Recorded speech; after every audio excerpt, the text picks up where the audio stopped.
want people to understand the thought and the care and the love that goes into creating a game like this all the way.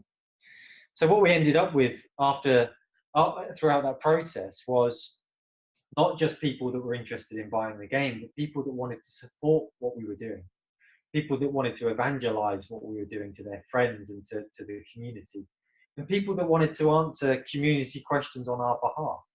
You know, we coupled that with a media spend and marketing spend, but it was a very, very targeted and focused marketing spend on the people that we genuinely thought would be interested in our game. And where did you spend that money? With YouTubers and stuff like that? No, we didn't spend any money on influencers. Everything that influencers did was organic. We didn't pay any influencers. A chunk of it was on Facebook. You know, we had got some really good value from Facebook, actually, predominantly because of that very detailed targeting that you can have on Facebook. So we didn't have many bucks to spend, but I wanted absolute bang for buck when we did spend one.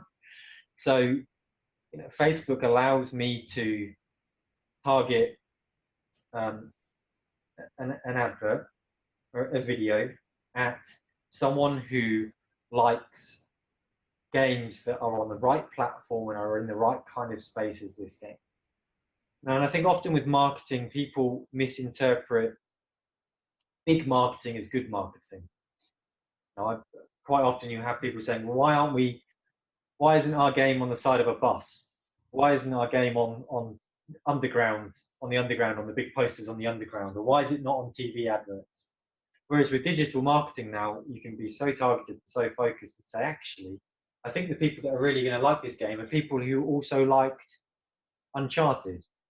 So I can go and I can not only make sure that those people see the game, but I can tailor the content for that audience as well.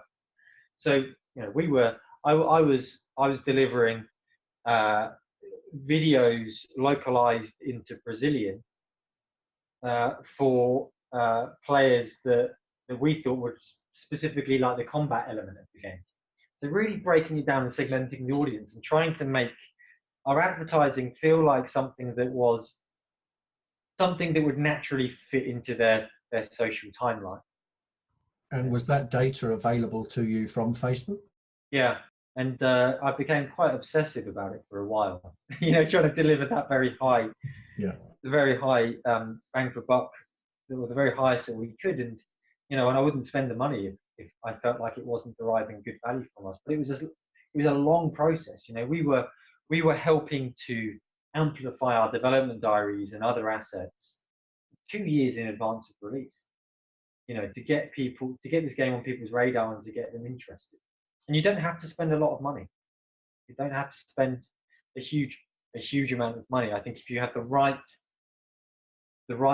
assets, the right advertising material, and the right targeting, you don't have to spend huge amounts of money to get